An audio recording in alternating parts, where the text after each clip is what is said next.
यहाँलाई कार्यक्रममा स्वागत छ। धन्यवाद। आराम हुनुहुन्छ? हाम्रो देशको अवस्था चाहिँ कस्तो छ भन्ने तपाईँलाई लाग्छ त? अब अहिले त यो देशको समग्रमा भन्दाखेरि त अब यो जुन व्यवस्था हो यो व्यवस्था असफल भएको छ। अब यो धेरैले भन्छन्, किनभने पहिले नै व्यवस्थापिका र कार्यपालिका त असफल भएकै थिए र ओलीले दुईपल्ट चाहिँ यो संसदलाई विघटन गराइदिएपछि अब यो कार्यपालिका पनि असफल भयो, त्यहाँबाट गएर व्यवस्थापिका पनि असफल भयो भनेर त उनीहरू नै भन्न थालेको थिए। र उनीहरूले के भन्थ्यो भने फेरि त्यो अदालतमा मुद्दा गइसकेपछि जब पुनर्बहाली गरिदियो यो संसदलाई र चाहिँ शेरबहादुर देउवालाई प्रधानमन्त्री बनाएर ओलीलाई प्रधानमन्त्रीबाट नै हटाइदियो, त्यसलाई कुन रूपमा अर्थ्याइएको थियो भने न्यायपालिकाले यहाँसम्म गर्न सक्यो, आफ्नो अधिकारको प्रयोग गरेर अहिलेको यो चाहिँ लोकतन्त्रलाई बचाइदियो। किन न्यायपालिकाले लोकतन्त्र बचायो भन्ने चर्चा थियो त्यतिखेर, होइन? भनेपछि अब न्यायपालिकाले चाहिँ सबै कुरो बचाउने रहेछ। मैले यो प्रसङ्ग कहाँ जोडेको भने हजुरलाई जस्तो स्वाधीनताको पक्षमा र खास गरी नेताहरूले आत्मनिर्णयको चाहिँ प्रयोग गर्न सक्ने पक्षमा चाहिँ छन् कि छैनन् भन्ने कुरोमा मैले त्यो भन्दैछु। हजुर, त्यसै हुनाले यो चाहिँ अब अहिले त न्यायपालिकाको हेर्ने हो भने त्यो चाहिँ कम दुर्दशा त छैन, त्यहाँ व्यवस्थापिकाको भन्दा दुर्दशा त्यहाँदेखि छ। भनेपछि त तिनटै चाहिँ अङ्गहरू चाहिँ असफल भइसकेपछि पहिलो कुरो यो व्यवस्था असफल छ। अब दोस्रो कुरो अहिले ठिक यही समय उपयुक्त देखेर उनीहरूले विदेशी हस्तक्षेपकारी शक्ति राष्ट्रहरूले नेपालमा हस्तक्षेप झन बढाएका छन्, पहिलेको भन्दा बढाएका छन्।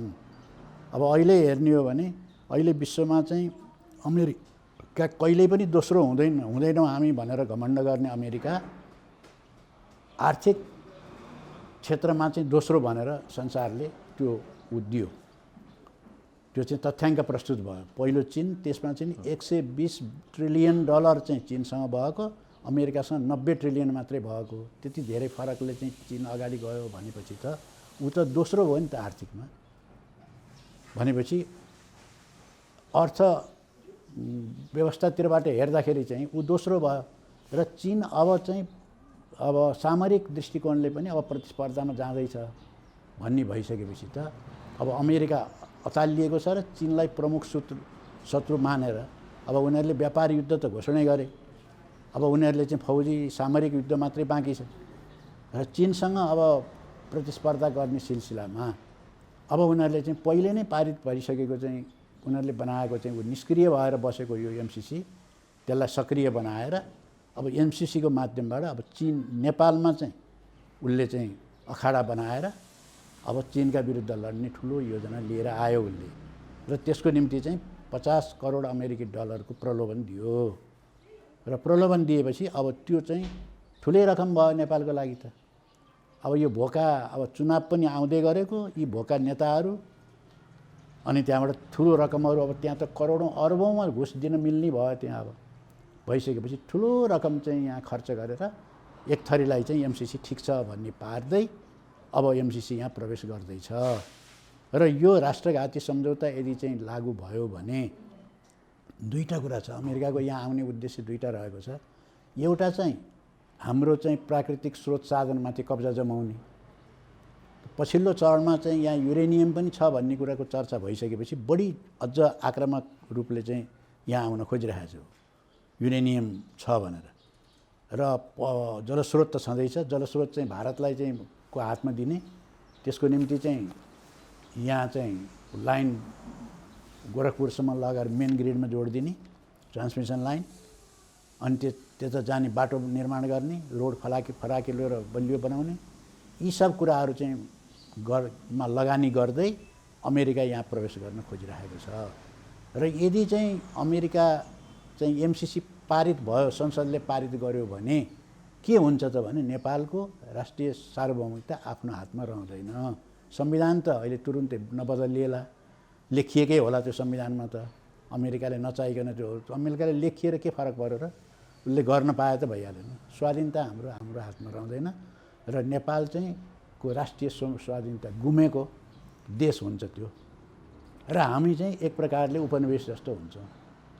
अमेरिकाले नै सम्पूर्ण चिजहरूको कन्ट्रोल अमेरिकाको हातमा जान्छ र एउटा त्यो पक्ष छ भने दोस्रो पक्ष के छ भने डरलाग्दो पक्ष चाहिँ नेपाल सिरिया जस्तो हुनसक्छ। मानिलिउँ यहाँ तयारी गरेर चीनमाथि प्रहार गर्यो अमेरिकाले भने अब त्यसको चाहिँ नि जवाफ उसले कहाँ फर्काउँदाखेरि त कहाँ हुने भयो त नेपालमा हुने भयो त। नेपाल चाहिँ रणक्षेत्र त नेपाल हुने, लडाइँ दुईवटा अरू देशको हुने भयो, त्यो त क्रीडास्थल चाहिँ के हुने भयो भने नेपाल हुने भयो। भनेपछि अहिले सिरियामा के भइरहेछ? त्यही त भइरहेछ, दुई थरी चाहिँ विदेशी सेनाहरू सिरियामा गएर लडिरहेछ। नेपालको स्थिति पनि त्यही हुने हो। त्यसै हुनाले चाहिँ यो खतरनाक अवस्थातिर जाँदैछ यो देश। त्यसकारण यसबाट कमसेकम बचाउनको निम्ति अरू सम्झौताहरू यताउति त छन्, यो तत्काल आइपरेको एमसिसीबाट खडा हुने चाहिँ जुन समस्या हो यसबाट देशलाई पहिला जोगाउनु पर्यो भनेर हामी अहिले एमसिसीको विरुद्धमा चाहिँ 2 वर्षदेखि लगातार चाहिँ हामी आन्दोलन सङ्घर्ष गरिरहेका छौँ। देशको स्थिति यस्तो छ। अब अहिले त संसदबाट यो एमसिसी पारित गराउने दिशामा अगाडि बढिसकेको, सरकारले तयारी गरिसकेको भन्ने समाचारहरू सार्वजनिक भएको छन् र सरकार त्यो दिशामा गइरहेको छ भन्ने छ। के गर्नुहुन्छ त यहाँहरूले?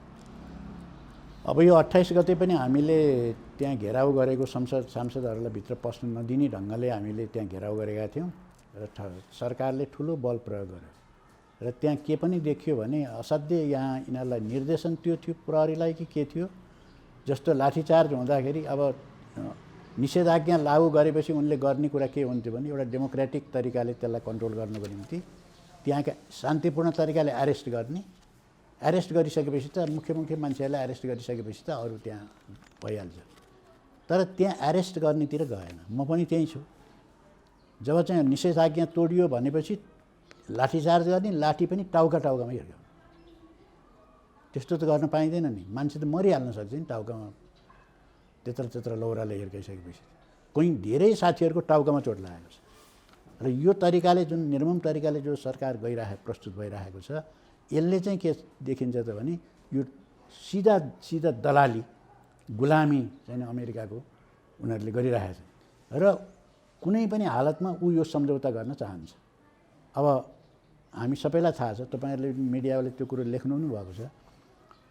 डेडलाइन दिएको त पहिलोपल्ट होइन, एकपल्ट डेडलाइन दिने त्यसमा चाहिँ पारित हुने अवस्था आएन। त्यहाँ विभिन्न कारणले गर्दाखेरि त्यो संसदमा टेबल भएन र चाहिँ एजेन्डामा चढेन, बहस पनि हुन सकेन र त्यो पारित भएन। त्यस पनि हामीले सडक आन्दोलन, त्यसपछि हामीले त्यहाँभित्र भएकाहरूसँग साथीहरूसँगको समझदारी यो सबैले गरेर त्यो हामीले मिल्न दिएन, त्यो भएन। अनि एउटा डेट सकिएपछि त सिद्धिन्छ नि, एउटा डेडलाइन भनेपछि त्यो सिद्धिनु पर्ने, अर्को थपिदिन्छ फेरि। अब अर्कोमा गर्न सक्नुहुन्छ त, अर्को डेडलाइन आयो, ल यसमा गर्नुहोस्, त्यो पनि फेल भयो। यो 28 गते एउटा अर्को डेडलाइन थियो, किनभने उनीहरूको बैठक बस्दै थियो, त्यहाँ बैठक पनि बस्यो भन्ने पनि खबर आयो र त्यो बैठक बसेपछि त्यही बेलामा चाहिँ अन्तिम त्यो डेडलाइन दियो र तपाईँहरूले अब हाम्रो बैठक बसेर नयाँ निर्णय गर्दैछ, त्यसकारण तपाईँहरूले पारित गरिदिनु पर्यो भनेर पठायो। त्यो दिन हामीले त्यो गऱ्यौँ, तर अहिले त्यो पनि छैन। फेरि सिद्धो डेडलाइनको कुरा हरायो र अब के आइरहेछ भने अब यो 6 गते चाहिँ देउबाले प्रस्तुत गर्न लगाउँछन् भनेर मिडियामा आइरहेछ र मलाई लाग्छ त्यो त्यति सजिलो छैन। त्यो आन्दोलनकारीहरूले पनि हामी पनि त्यो छोड्नेवाला छैनौँ होइन। र यो आन्दोलनमा यदि सरकारको तर्फबाट भएको ज्यादतीबाट कुनै दुर्घटना भयो भने मलाई लाग्छ उसले थेग्न चाहिँ गाह्रै पर्छ। यो कुरा चाहिँ बुझिराख्यो। अहिले राजनीतिक दलहरू त्यसो भने विदेशीको गुलाम जस्ता भए। अब सबै दललाई म भन्दिनँ, अब सबै उस्तै भइसके भए त पास भइहाल्थ्यो। अहिले पनि के भइरहेछ भने देउबाले गरिरहेछन्, मैले अरूसँग पनि कुराकानीहरू गरिरहेको छु, अरू पार्टीका नेताहरूसँग नि काङ्ग्रेसका अरूसँग पनि। अब उहाँहरू चाहिँ अध्ययन राम्ररी गरेका छैनौँ भन्नुहुन्छ उहाँहरू होइन, पारितै गर्नुपर्छ भन्ने मैले सुनेको छैन। देउबाहरूको चाहिँ सरकारमा जुन ऊहरू छन्, जुन पक्ष छ त्यो चाहिँ तुरुन्तै पारित गर्नुपर्छ भन्ने पक्षमा देखिन्छ। अब माओवादी केन्द्रमा त्यहाँ दुई धार प्रष्ट छ र धेरैजसो अधिकांश भनौँ न त्यहाँ एमसिसी जस्ताको तस्तै पारित गर्नु हुँदैन भन्ने पक्षमा छ। माधवजीले नेतृत्व गर्नुभएको चाहिँ एकीकृत समाजवादी पनि के छ भने जस्ताको तस्तै पारित गर्नु हुँदैन भन्ने पक्षमा छ। त्यहाँ अर्को मसाल छ राष्ट्रिय जनमोर्चा, ऊ त खारिजै गर्नुपर्छ भन्ने पक्षमा छ। भनिसकेपछि यो सरकार जो गठबन्धनको सरकार हो, यो गठबन्धनको सरकारको एउटै भोइस भएर एउटै निर्णय भएर सभामुखलाई भन्नु पऱ्यो नि त। होइन, सभामुखलाई त त्यो एजेन्डा दिनु पर्यो। त्यहाँ त त्यो एजेन्डा चाहिँ जाँदैन त्यहाँबाट, किनभने त्यहाँ सहमति भएको छैन। भइसकेपछि त्यति सजिलो चाहिँ छैन। फेरि पनि अमेरिकाको जुन दबाब छ त्यसको अगाडि चाहिँ अब बिचरा यिनीहरू चाहिँ शेरबहादुर देउवा जस्ता चाहिँ अब त्यस्तो नतमस्तक छन् त्यहाँ। अब उनीहरू चाहिँ किन यति धेरै चाहिँ आत्मसमर्पण गरिरहेछन् त्यो त अब थाहा हुँदै जाला त्यसको कारण पनि। तर उनले लम्पसारै परेरै देउवाले चाहिँ आत्मसमर्पणै गरेको देखिन्छ। जहाँसम्म प्रतिपक्षी एमाले हो, एमाले चाहिँ के छ भने पहिले त ओली हुँदाखेरि उनी पनि त्यस्तै भएको, पारित गर्ने पक्षमै थिए। त्यो नमिलेर पारित नभएको, त्यो एजेन्डा नगएको मात्रै हो। त्यो कारणले गर्दाखेरि सभामुखमाथि उनले आरोप लगाइ पनि राखेका छन्। त्यसो हुनाले उनीहरू दुईटा चाहिँ पास गराउने पक्षमा छन्, अरू देखिँदैन। यहाँ स्थिति के छ भने यदि यो एजेन्डा मात्रै त्यहाँ प्रस्तुत भयो भने होइन, र यो भोटिङको लागि गयो भने चाहिँ यो पारित हुन सक्ने सम्भावना छ। गयो कि त पारित हुने खतरा चाहिँ छ। हामीले त के भनिरहेका छौँ भने यो पारित गर्ने विषय होइन। किन विषय होइन भने यो संविधान अनुसार पनि होइन नि, किनभने संविधानमा त कमसेकम राष्ट्रिय सार्वभौमिकताको विषयमा छलफल हुने छैन भनेको छ। त्यो त पारित गरेर हुने कुरा होइन नि। ल बहुमतले चाहिँ ल हाम्रो राष्ट्रिय स्वाधीनता अब आजदेखि छोडिदिउँ भन्न पाइन्छ र? त्यस्तो भोटिङ गर्न पाइन्छ? त्यो संसदलाई त्यो अधिकार कसले दिएको छ? त्यस्तो संसदलाई कसले मान्छ संसद भनेर? हामीले मान्दैनौँ त्यस्तो निर्णय त। यो किन छ त्यो पास गर्नु पर्यो? राष्ट्रिय सार्वभौमिकताको विषय पनि भोटिङ हुन्छ कहीँ? ल भोटिङमा लैजाने थियो, भोटिङ गर्न पाइन्छ? ल नेपाल चाहिँ अमेरिकालाई दिने कि नदिने भनेर भोट गर्न पाइन्छ? त्यो अधिकार उनीहरूलाई छैन। त्यसकारण तर अब सिक्किम विलय भएको त आँखै अगाडि देखिराख्नु भएकै छ नि यहाँहरूले। हो त, भनेपछि त अब के सिक्किमीकरण गर्न खोजेको? हामीले त सिक्किमीकरण त मान्दैन। सिक्किममा पनि केही मान्छेले मानेका थिएनन्, तर उनीहरूलाई यसै गरी चाहिँ जबरजस्ती गरेको हो नि। सेनाले लगेर चाहिँ इन्डियन आर्मी आएर त्यो कुरो यद्यपि बाहिर आएन, सार्वजनिक भएन, तर त्यहाँ केही चाहिँ देशभक्तहरूलाई त त्यहाँ त त्यही किसिमले गरेको हो नि त। भनेपछि यहाँ चाहिँ त्यो उनीहरूले त्यो नसोचे हुन्छ। सिक्किम जस्तो बनाउन चाहिँ यहाँ नखोजे हुन्छ। नेपाली जब राष्ट्र साँच्चै नै अर्काको अधीनमा जाने हो भने नेपाली चाहिँ उठ्छ। त्यसो भने यो हिजोको दिनमा यो जनयुद्धबाट जे जस्ता उपलब्धि प्राप्ति भए, त्यो प्राप्ति भएको उपलब्धिको रक्षार्थ अथवा यो समग्र उपलब्धिहरू चाहिँ विदेशीका एजेन्डा थिए, स्वदेशभित्रैबाट सिर्जित एजेन्डाहरू थिएनन् भनेर जसरी आरोप लगाइएको छ त्यही नै हो त यो? होइन, एजेन्डा त कैयौँ एजेन्डा त आफ्नै थिए। विदेशीकै एजेन्डामा गएर जनयुद्ध भएको होइन, आफ्नै एजेन्डामा भएको हो। तर पछिल्लो चरणमा चाहिँ के भने नेतृत्वले आत्मसमर्पण गरिदियो। एजेन्डा विदेशीले जनयुद्धका एजेन्डा आफ्नै थिए, त्यो एजेन्डा लागू गर्न छोडेर पछिल्लो चरणमा आत्मसमर्पण गरिसकेपछि अर्काको एजेन्डा लागू गर्न थाले। त्यही त भयो। ल भन्नुहोस् न, सबभन्दा पहिलो कुरो त हामीले जनयुद्ध सुरु गरेको किन? मुख्य कुरो त यो व्यवस्था बदल्नको निम्ति थियो नि त। नयाँ जनवादी व्यवस्थाको स्थापना गरौँ भनिएको थियो, त्यहाँ जनगणतन्त्रको स्थापना गरौँ भनिएको थियो। अब जनगणतन्त्रलाई छाड दिएर लोकतान्त्रिक गणतन्त्र भयो हुन्छ भन्ने त्यो त हाम्रो एजेन्डा होइन नि त जनयुद्धको। त्यो त पछि चाहिँ उनीहरूले मानेको एजेन्डा हो नि। त्यस कारण जनयुद्धको एजेन्डा त जनगणतन्त्र हो। खोइ त जनगणतन्त्र कहाँ आयो? कहाँ माने उनीहरूले त्यो जनगणतन्त्र भन्दै माने? त्यस कारण आफ्नो एजेन्डा छोडेर प्रचण्ड र बाबुराम चाहिँ अर्काको एजेन्डा बोकेर हिँड्न थाले। त्यही कारणले त यो माओवादी पार्टी चाहिँ विखण्डन भयो नि त। यदि उनीहरूले त्यही लाइनमा गएको भएदेखि त पार्टी फुट्नेवाला नि थिएन। तर अब जस्तो खालको परिस्थिति सिर्जना भयो अहिले, एउटा मियो नभएको भएर खास गरी राज संस्था नै नेपालको परिदृश्यमा चाहिँदो रहेछ, त्यो राज संस्था भइदिएको भएदेखि चाहिँ यस्तो अवस्था हुँदैन थियो, यो सर्वत्र भद्रगोल हुँदैन थियो भन्ने कतिपयको तर्क छ। त्यो तर्क पनि गलत हो। राजतन्त्र भएपछि चाहिँ राम्रो हुन्छ भन्ने त कुरो होइन, किनभने राजतन्त्र त एउटा डर हुन्थ्यो अरे नेताहरूमा, एक किसिमको लगाम हुन्थ्यो केही न केही खालको। राजा चाहिँ कसैको पनि कुनै पार्टी विशेषको हुँदैन, कम्तीमा त्यो पद्धतिभित्र चाहिँ सबैलाई समेट्न सक्छन् भन्ने तर्क गर्छन् क्या कतिपय व्यक्तिहरू। त्यो तर्क यस कारणले पनि गलत छ कि पहिला त राजा कुनै कानुन संविधान अन्तर्गत राजा राजतन्त्र बस्दैन होइन। त उनीहरूको आफ्नो स्वार्थ हेरेर उनीहरूले चाहिँ कुन चाहिँ कसको संरक्षण गर्ने भन्ने निर्णय उनीहरूले नै गर्छ। त्यसकारण चाहिँ त्यो व्यवस्थामा चाहिँ अब नेपालले सुख पाउँथे, सम्पन्न हुन्थे। त्यत्रो 240 वर्षसम्म उनीहरूले अधिकार पाएकै थिए, गरेर देखाइदिएका भए हुन्थ्यो। नेपाललाई त्यस्तो बनाइदिएको भएदेखि त को राजतन्त्रको विरोधमा उठिन्थ्यो? तर सबै त्यस्तो रहेन। अब कतिपयले त राम्रै पनि गरे, तर अब पछिल्ला समयमा जसरी युटर्न पनि भयो नि त, यो प्रवृत्ति, यो पात्रहरूको गलत चाहिँ हरकत देख्दाखेरि, जस्तो यहाँहरूले नै नेता मान्नुभएको मोहन वैद्यले पनि त बरु सीमानुक बनिदिए हुन्थ्यो भन्ने खालको अभिव्यक्ति त दिनुभएकै हो नि। होइन, त्यो त सीमानुक भएको भन्ने त्यो त हाम्रो त नीतिगत कुरा हो। त्यो त कम्बोडियामा त त्यो सही नै साबित भयो, किनभने उनले चाहिँ राजतन्त्र बचाउनको यहाँ अलिक फरक के छ भने, अब अहिले पूर्व राजा आउने चाहिँ राजतन्त्र फिर्ता गर्नलाई, त्यो पाएको राजतन्त्र गुमेको हुनाले त्यो फिर्ता गर्न आउने, उहाँ चाहिँ सियानुक चाहिँ के भएको थियो भने भएको राजतन्त्र गुमाएर आएका थिए।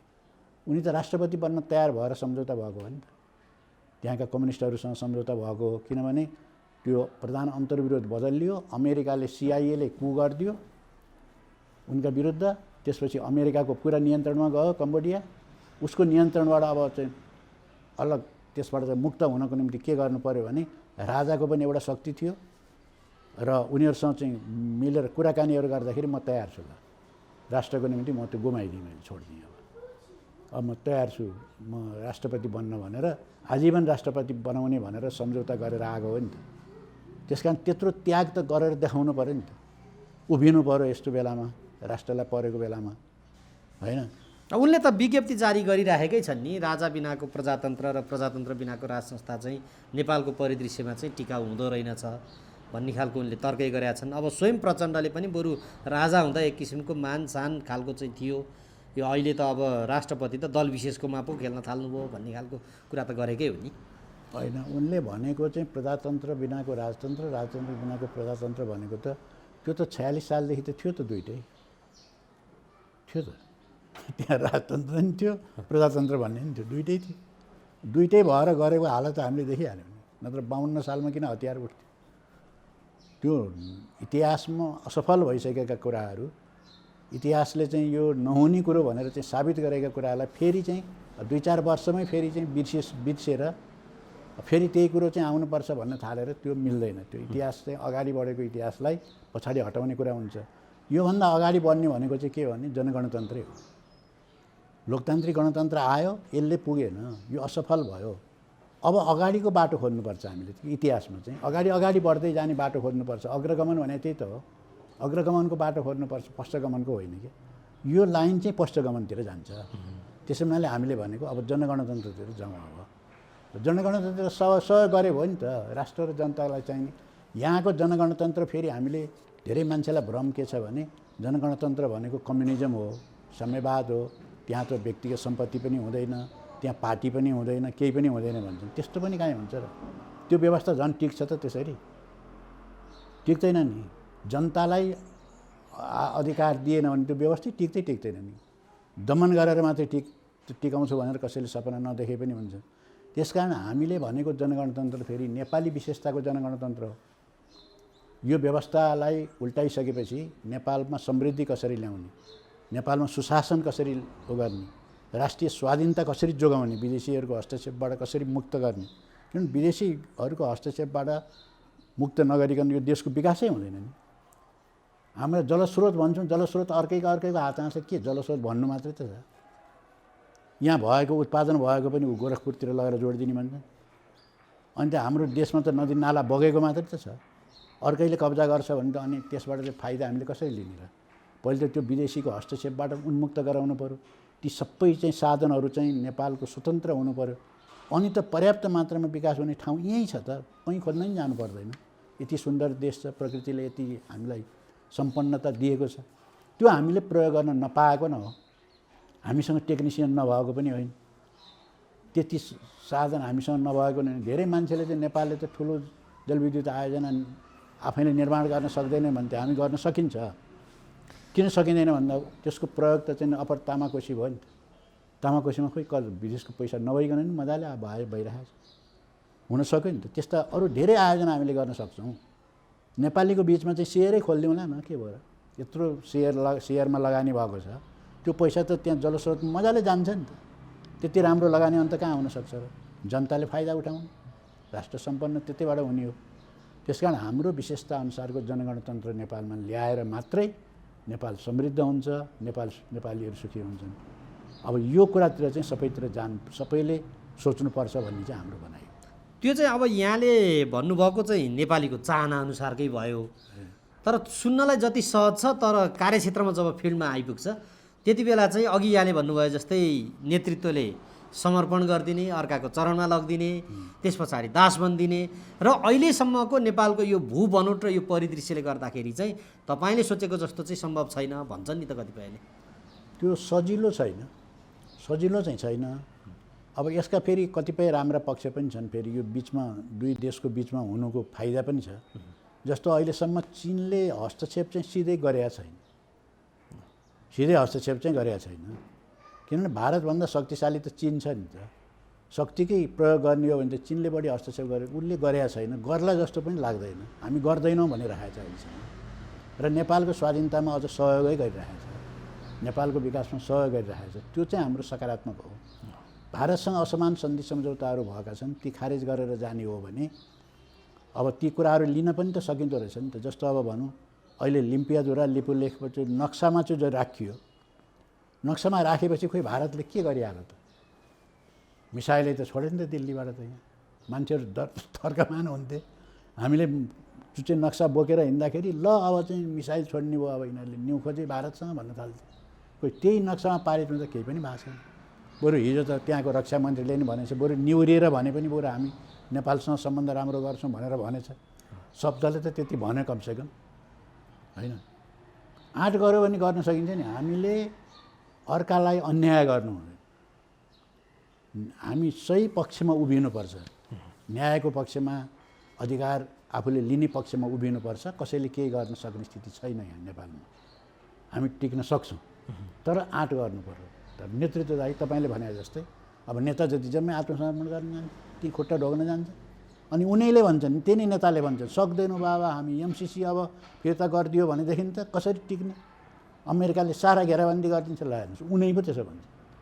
जसले बचाउनु पर्ने हो तिनी त्यसो भनेपछि त अनि कसरी हुन्छ ल हेर्नु त। त्यस कारण यिनीहरू असफल भइसकेका यो मूल धारका जुन नेताहरू छन्, यी पूर्ण रूपले असफल भइसकेका मान्छेहरू हुन्। त्यसले गर्दाखेरि अब नयाँ ढङ्गले यसलाई चाहिँ के अरे पुनर्गठन पनि गर्नुपर्ने हुन्छ राज्यलाई। त्यो गरेर मात्रै सम्भव हुने जस्तो देखियो क्या। यिनीहरूले त मात्रै त गर्ने जस्तै देखिएन। यत्रो लामो समय भइसक्यो, ल हेर्नुहोस् त, छैन केही पनि। अलिकति पनि अगाडि दिमाग अलिकति पनि प्रगतिशीलै छैन, अगाडि नै बढ्दैन उनीहरू सोचाइ। त्यही त अब यो शीर्ष नेताहरू नै हेर्नु, अब एक्लै अर्कालाई आरोप प्रत्यारोपमा, त्यो पनि अलिकति तल्लो स्तरको गाली गलौजमा उत्रिएको देखिन्छ। देश चाहिँ हामी यसरी बनाउँछौँ भन्ने पनि छैन। यत्रा महाधिवेशन भए हाम्रो पार्टीले अब यो एजेन्डामा यसरी देश विकास गर्छ भन्ने पनि छैन। को चाहिँ त्यहाँ पदमा रहने भन्ने बाहेक त्यहाँ प्रतिस्पर्धा पनि देखिएन। त्यही भएर अब अरू चाहिँ यिनीहरूबाट केही हुँदैन भन्ने कुराको पुष्टि भइसकेपछि बल्ल जनता जाग्ने स्थिति आउँछ। त्यो ठाउँ अब पुगिएछ। तपाईँहरूले यो चर्चा अब मिडियामा गर्न थाल्नु भएको छ, यो राम्रो कुरा हो नि त। यसै गरी मान्छेले चाहिँ अब यो जनताको बिचमा पुग्छ, उनीहरूले चाहिँ बुझ्छन्। त्यसै गरी अहिले चाहिँ के छ त भने कमसेकम त्यो चेतना चाहिँ अहिलेको विकास हुँदै गएको छ, तर टाइम लाग्छ। आखिर जनतै नउठिकन चाहिँ हुँदैन क्या। यिनीहरूले इतिहासलाई बदल्दैनन्, यी त इतिहासका पुराना पात्रहरू हुन् यिनीहरू। तर यहाँ नेपालमा फेरि कस्तो परिदृश्य देखियो भने अघिल्लो दिनसम्म त्यो नेतृत्व त्यो पुरानो चाहिँ हुँदैन खबरदार भन्ने, अनि रातारात फेरि होइन अब उहाँ नभए त नहुने रहेछ भन्ने देखियो क्या। कस्तो अनैतिक, मान्छेलाई लाज पनि छैन बोल्न। हिजो मैले के बोलेको थिएँ भन्ने त्यसको हेक्का पनि छैन। भोलिपल्ट अलिकति फाइदा हुने प्रस्ताव आयो भने ल यही रहेछ, मैले पो नबुझेको रहेछु भनेर लागिहाल्नु। अब न यिनीहरूले चाहिँ आफ्ना पुर्खाका इतिहास उसलाई सम्मानलाई यिनीहरूले जोगाउन सक्ने भए, आफूले सम्मान कमाउने त कुरा छोडिदिउँ, पुर्खाको सम्मान पनि यिनीहरूले सकेन कमाउनु। अहिले त्यही भयो नि। त्यत्रा चाहिँ नि देशमा त्यत्रो सम्मान प्राप्त नेताका चाहिँ शाखा सन्तानको हालत हेर्नुहोस् त। त्यहाँ सबै उनीहरूलाई चाहिँ बेचेर खाने भयो। यस्तो अवस्था आइसक्यो नेपालमा भनेपछि त यो यिनीहरूले त अब देशमा त कुनै कोणबाट हिसाब गर्नुहुन्छ भने पनि यिनले अब अगाडि देशलाई समाजलाई अगाडि बढाउँदैन। विकल्प खोज्नै पर्छ, अब उपाय छैन।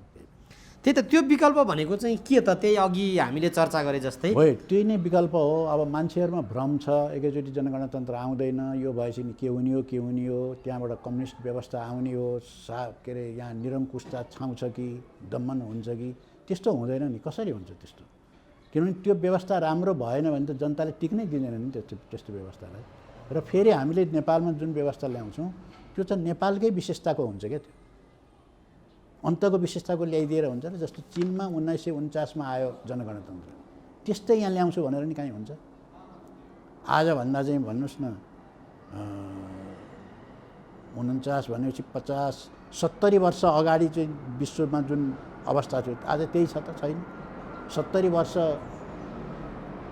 यता आएर चाहिँ जुन स्थिति पैदा भएको छ विश्व राजनीतिमा, त्यसको पनि प्रभाव नेपालमा पर्छ। नेपालको आफ्नै स्थिति पनि चाहिँ छ, आफ्नै अवस्था कस्तो छ भने त्यसमा पनि भर पर्छ। जनताको चेतनामा भर पर्छ, हाम्रो संस्कृति कस्तो छ, हाम्रो परम्परा कस्तो छ, त्यसले पनि प्रभाव पार्छ।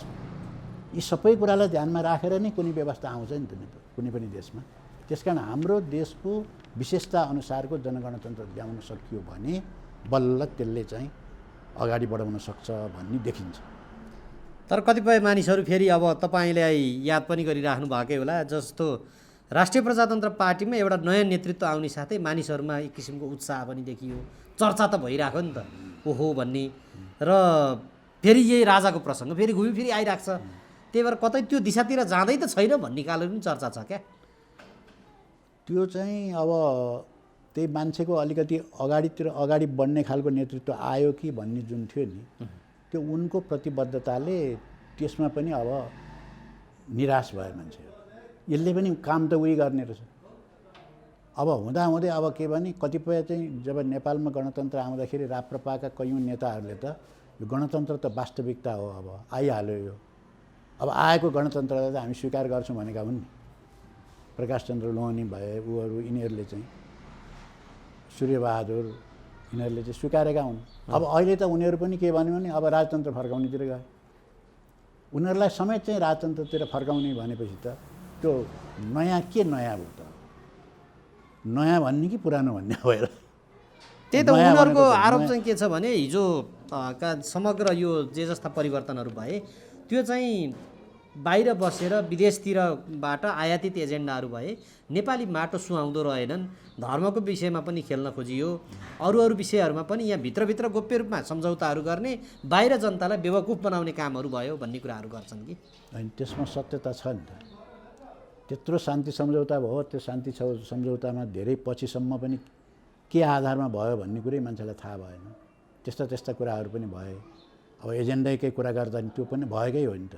त्यो भएकै कुरा जनतामा उठिराखेका छन्। त्यसकारण हामीले गर्नुपर्ने कुरा के हो भने हाम्रो देशकै विशेषता अनुसारको हुन्छ व्यवस्था। यो राजनीति हामीलाई गर्नु परेको किन भनेदेखि यो नेपाल र नेपालीको लागि नै हो। समृद्ध नेपाल बनाउनको निम्ति सबै नेपाली सम्पन्न हुन्, सुखी रहन पाउन्, यस्तो सुन्दर देश छ होइन, मान्छे पनि त्यस्तै हुन पाउन्, रमाइलो होस् यो देश सबैको लागि भन्न खोजेको हो नि त हामीले।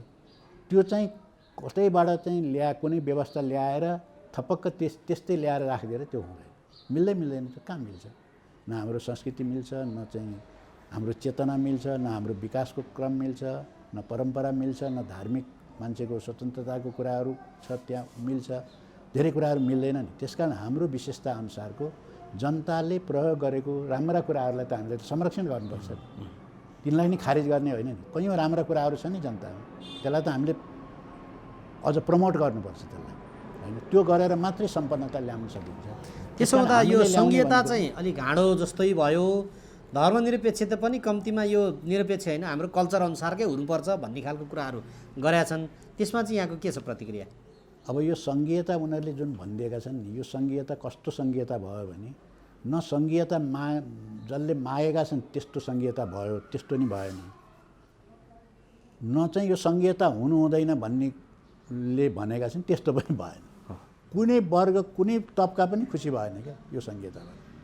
यो पार्टीभित्रका पनि हेर्नु न, प्रभावशाली व्यक्तिहरू त्यो आरक्षणका कोटाबाट चाहिँ पार्टीमा रजगज गर्न पुगे। अब त्यो त शरण लिने ठाउँ पो हो त्यस्तो।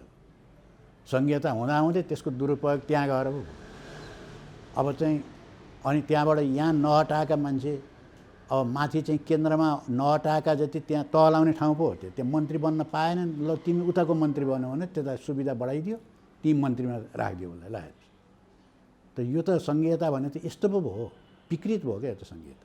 मैले भनिहालेँ नि, यो सङ्घीयताबाट न सङ्घीयतावालाहरू खुसी छन्, किनभने उनीहरूले मागेको सङ्घीयता यस्तो त होइन नि। काम नलाग्ने मान्छे जति लगेर फालिदिने ठाउँ भनेर सङ्घीयता मागे होला नि त उनीहरूले, होइन नि त। त्यो होइन, त्यो के भने यहाँ नेपाल चाहिँ बहुजातीय देश हो, बहुराष्ट्रिय देश हो। त्यसकारण चाहिँ तिनीहरूका आफ्ना परम्पराको नि संरक्षित गर्नु पऱ्यो, नामाकरण पनि त्यसै गरी गरिदिनु पऱ्यो। हामीलाई कमसेकम हाम्रो जातिलाई सम्मान दिनु पऱ्यो भनेर चाहिँ उनीहरूले चाहिँ नामाकरण सहितको सङ्घीयता माग गरेका थिए। स्थानीय स्रोत साधनहरू चाहिँ उनीहरूको प्रयोगमा आउन दिनु पऱ्यो, त्यसमा हस्तक्षेप गर्नु भएन भनेका थिए। त्यो केही पनि भएन। अनि उनीहरू पनि यो सङ्घीयतालाई सङ्घीयतै भन्दैनन्। अनि जसले सङ्घीयतै मागेका छैन, अब उनीहरूको लागि त यो सङ्घीयतै बढ्ता हो। फेरि यो कसको लागि आएको हो सङ्घीयता भने जस्तो भएको छैन। भनेपछि यो समग्र जे एजेन्डाहरू अहिले यो लादियो सबै विदेशीको डिजाइनमा लादियो भने विदेशीहरूले डिजाइनमा गरेको भनेर जस्तो सङ्घीयताकै विषयमा पनि विशेष गरेर युरोपियन युनियनको कुरा आउँछ नि, होइन उनीहरूले बढी हस्तक्षेप गरे भन्छ नि। यहाँ आफ्नो खालको नेपाली विशेषता अनुसारको योजना बनाउने मान्छेहरूको त्यति ब्रेन भएका मान्छे भएनन् कि, भएनन् भनौँ भने यहाँ विद्वानहरू पनि धेरै छन् मान्छेहरू, तिनको सदुपयोग भएन। सबभन्दा ठुलो के भने हाम्रो स्रोत साधनको कतै पनि सदुपयोग भएन, यहाँ भएका ब्रेनहरूको पनि सदुपयोग भएन। यति डिजाइन गर्न सक्ने मान्छे नेपालमा छैनन् भन्ने जस्तो मलाई लाग्दैन, होइन छन् हामीसँग। तर चाहिँ के भने उनको त्यो उनी लिएन, होइन त्यो सल्लाह लिएर कस्तो खालको मागेको, ती लिडरहरूसँग बसेर कस्तो खालको सङ्घीयता भनेर त्यो डिजाइन गर्नुपर्छ नि, त्यो पनि छैन। हुनसक्छ नि नेपाली विशेषता अनुसारको यो के गरी गर्ने भनेर त आम सरोकारको विषय हुन्छ, त्यहाँ सबैलाई राखेर सल्लाह लिए भयो नि त, त्यो पनि छैन। यहाँ त के छ भने सत्ता किन लिने, आफ्ना सबभन्दा पहिला आफ्ना परिवारका मान्छेलाई सेट गर्ने। म चाहिँ मुख्य चिन्ता त्यतातिर छ। यहाँ सेट भएन भने उता यहाँ माथि एउटा केन्द्रमा एउटा श्रीमान चाहिँ केन्द्रमा मन्त्री छ भने उहाँ चाहिँ राज्यमा अर्को श्रीमती मन्त्री भइरहेको, त उनीहरू सबैलाई अंश बन्न लाउने जस्तो भएको छ। यस्तो नि काहीँ सङ्घीयता हुन्छ? यस्तो कसैले कल्पना गरेर सङ्घीयताको माग गरेको होला त? यस्तो होइन। त्यसकारण यो कहीँ नभएको जात्रा हाँडी गाउँमा भने जस्तो यो कतैबाट हेर्दा पनि यो व्यवस्था टिक्ने व्यवस्था होइन। यो व्यवस्थाले कल्याण गर्न सक्ने जस्तो कतैबाट देखिँदैन क्या। त्यसकारण यसको विकल्प हामीले खोज्नुपर्छ भनेको त्यही नै हो। त्यत्रो धेरै शहीदहरूको बलिदानीबाट प्राप्त भएको यो व्यवस्था उँट जस्तो बन्यो नि। उँट जस्तो बन्यो। अब उँट जस्तो बन्दा हेर्दाखेरि नराम्रो मात्रै होइन कि व्यवहारमै यसले त के विकृति ल्याउने बेला हेर्नु हो। त्यही त अब यही कुरोमा फेरि पनि त्यही कुरो जोडिन्छ क्या, त्यहाँभित्र चाहिँ गोप्य रूपमा केही न केही सम्झौताहरू भएको भएर यस्तो उँट जस्तो व्यवस्थालाई पनि अँगालो मारेर नेताहरू बसिरहेको हुन् कि क्या हो? होइन, त्यो त प्रष्टै छ नि। अब अहिले दुईवटा कुरा छ। एउटा अहिलेको निर्वाचनै हेर्नुहोस् न, यहाँ मान्छेहरू के भन्छन् भने काङ्ग्रेसको निर्वाचनमा गर्दा उनीहरूले चाहिँ जुन एउटा व्यवस्थापकको निर्वाचन हुन्छ नि त्यति नै खर्च उनीहरूले गरेका छन् भन्छ। एउटा महाधिवेशन प्रतिनिधि जानलाई 3 लाख 4 लाख खर्च गर्छन् रे भन्छ। त्यहाँ वडा अध्यक्षले चुनावमा गर्छ नि त्यति खर्च त उनीहरूको आफ्नै पार्टीको महाधिवेशनमा जान हुन्छ अरे। अझ त्योभन्दा माथिकाले त कति गर्दा हुनु भनेपछि यो पैसा कहाँबाट आउँछ? यो पैसा आउने चाहिँ के भने आन्तरिक रूपमा भ्रष्टाचार गर्नु पर्यो, कमिसन खानु पर्यो। त्यो नहुने काम गरेर, हुने काममा त कमिसन आउँदैन नि, किन आउँछ? अनि त्यो काम गरेर पैसा कमाउनु पर्यो। अर्को विदेशीको दलाली गर्नु पर्यो, विदेशीहरूबाट एजेन्ट बनेर त्यहाँबाट ल्याउनु पर्यो। यो राजनीतिक व्यवस्थाले त मान्छेलाई त्यो गर्न सोझो सिधा मान्छे यो त राम्रो होला भनेको मान्छे नि भोलिपल्ट गएर त्यस्तै हुन्छ। यसले त्यस्तो बनाइदिन्छ क्या, यो त्यस्तो खालको मेसिन भयो। अनि यसले चाहिँ यसो हिसाब गर्दाखेरि त 10-8 वर्षमा झन् कति विकराल होला यो यसै गरी बढ्दै गयो भने। समयमा हामीले सोच्न सकेन भने त्यो विकराल हुनेवाला छ नि त। ल हेर्नुहोस् त, राष्ट्रिय स्वाधीनताको मुद्दा यस्तो उठेको छ, एमसिसी आजै पारित गर भोलि नै पारित गरेर अमेरिकाले भनेको भनेकै छ, यहाँ यिनीहरू त्यसमा लागेकै छन्। ल हेर्नुहोस्, अनि अब अन्य चाहिँ सुधार होला, अलिकति विकास होला, अलिकति समृद्धि आउला देशमा भनेको कङ्गाल भएको छ देश, कङ्गाल। अब हेर्नुहोस् त यो 6 महिनाभित्र चाहिँ नि यो घाटा हेर्नुहोस् त 5 खरब भन्छन् ल 5 खरबभन्दा बढ्ता भइसक्यो कहिले कहाँ पुग्ने हो हाम्रो देश त ल हेर्नुहोस् त अब चाहिँ 1 वर्षमा जति हाम्रो व्यापार घाटा हुन्छ त्यो चाहिँ हाम्रो एक बजेटको बराबर हुन्छ ल त्यो प्रक्षेपण गरेको छ हिसाब गर्दा होला जस्तो छ जति नेपालको बजेट छ वार्षिक बजेट त्यो वार्षिक बजेट जति नै हाम्रो चाहिँ व्यापार घाटा हुन्छ भनेपछि त हाम्रो देश कहाँ पुग्ने भयो होला त्यसो भए यसको यो दोषीको अब यो दोषीको लागि त मुख्य रूपले चाहिँ के भने यही भित्रैका मान्छेहरू जो नेताहरू छन् पार्टीका ब्युरोक्रेसीका माथिका मान्छेहरू छन् जसले यो डिजाइन गरेका छन् जसले यसमा हालिमुहाली गरेका छन् उनी दोषी हुन् नि त उनले अब अर्काले त गरौँ भनेर हुँदैन नि अब हाम्रै कुरा गर्नुहोस् न हामीले चाहिँ यो बाहिरबाट बोल्ने हो नि त यसो गर्ने र उसो गर्ने भन्ने मात्रै न हो आफूले गर्ने त केही पनि छैन हामीसँग स्रोत साधन त केही पनि छैन हाम्रो हातमा कहिले पनि त्यस कारण चाहिँ जसले त्यसमा भूमिका खेलिरहेका छन् उनीहरू नै मुख्य रूपले दोषी हुन् विदेशीहरूलाई पनि दोस्रो दर्जाका दोषी मात्रै हुन् उनीहरू पहिलो त यहाँकै हुन् किनभने उनीहरूको एजेन्टै बन्नुपर्छ भन्ने के थियो त आफ्नो देशको निम्ति गर्नुपर्छ नि त त्यो नगरेर विदेशीसँग लम्पसार परेर विदेशी हितको निम्ति काम गर्ने भनेपछि त अब उनीहरूले पनि त्यस्ता मान्छे खोज्छन् अब उनीहरूको त कामै त्यही प्रसङ्गमा कतिपयको के भनाइ छ भने बरु राजा भएको भए यसरी प्रयोग हुँदैन थियो प्रयोगशाला बन्दैन थियो भन्छन् राजालाई पनि उनीहरूले प्रयोग गरेकै हुन् त्यसो हामीले त्यस्तो चाहिँ इतिहासमा त्यस्तो छ नि उदाहरणको लागि भन्नु देश अब राजा चाहिँ एकदम देशभक्त हुन्थे उनले भए गर्दैन्थे भन्ने अब एउटा उदाहरण त त्यो कालापानीमा सेना बसेको कहिले थियो गणतन्त्र आएपछि बस्या त है राजा भएकै बेला बस्यो तर हटाइदिएका थिए महेन्द्रले बरु उनले पहल गरेका थिए त्यति बेला भन्ने छ नि सन् होइन 1962मा चीनसँगको युद्ध हुँदाखेरि त्यहाँ आएका त्यसपछि कहिले पनि हटेकै छैन कहिले पनि हटेको छैन तर पहिला त यो विभिन्न 19 ठाउँमा बस्थे कृतिनिधि विष्ट प्रधानमन्त्री भएको बेलामा त्यति बेला त बरु हटाइदिए कम्तीमा त्यति बेला चाहिँ एक किसिमको आत्मसम्मान जस्तो खोजेका थिए पाएका थिए भन्छन् होइन त्यो चाहिँ उनीहरूले के काम उनले गरेको चाहिँ के हो भने यो चीनको सिमानामा गरेका भारतीय सेनाहरूको चेकपोस्टमा बसेकाहरूलाई चाहिँ हटाइदिए त्यो कुरा त हो तर कालापानीमा बसेको त त्यो त्यसलाई हटाएको होइन त्यो हटाउन सम्भव भएन उनको लागि सकेनन् भन्छ होइन भनेपछि त उनको पनि उनीहरूको पनि उनको राष्ट्रवाद उनीहरूको चाहिँ देशभक्ति भनेको पनि त त्यही चाहिँ आफ्नो चाहिँ स्वार्थ अनुसार आफ्नो ऊ खतरामा पर्ने भएपछि नहटाउने रहेछ आखिरमा त्यही हो क्या जनताप्रति जिम्मेवार कुनै संस्था भएन भने त्यो व्यवस्था छैन भने झन् उल्टो राजा ल्याएर हुन्छ भन्ने चाहिँ हो उनीहरूको चाहिँ अलिकति देशभक्ति कि केही कामहरू गरेको कुरा त त्यो चाहिँ हो तर त्यो त तुलनात्मक हिसाबले भन्ने हो भने त्यो केही पनि होइन अब हुन त तपाईँ जनगणतन्त्र नै चाहिन्छ भनेर हिँडिराख्नु भएको छ तर मोहन वैद्यले पनि स्वीकार्नु भयो कि बरु सीमानुक वैद्य हुन्थ्यो भन्ने हिसाबले आजको मितिमा चाहिँ यो समग्र भद्रगोल देख्दा तपाईँलाई चाहिँ के लाग्छ के भइदिएको भए हुन्थ्यो भन्ने लाग्छ होइन अब मोहन वैद्यले भन्नुभएको पनि अहिलेको राष्ट्रिय स्वाधीनताको विषयलाई लिएर यदि चाहिँ राजा चाहिँ साँच्चै नै आउने हो भनेदेखि त सुयानिक जस्तो भएर आउनु पर्यो नि त भन्न खोज्नु भएको उहाँले त्यो हो किनभने जब चाहिँ देश बचाउनु पर्ने एजेन्डा आउँछ त्यतिखेर चाहिँ सबै अरू कुराहरू बिर्सेर पहिला त देश बचाउनु पर्यो देशै भएन भने त कहाँ राजनीति गर्ने कहाँ गएर पार्टी खोल्ने त्यस कारण पहिले त देशै बचाउनु पर्यो देश बचाउनको निम्ति सबै देशभक्तहरू आउनु पर्यो त्याग गरेर आउनु पर्यो भन्ने आशयमा त्यो कुरा भन्नुभएको हो अहिले पनि हामी त्यही भन्छौँ अहिले सबभन्दा पहिले त जनगणतन्त्र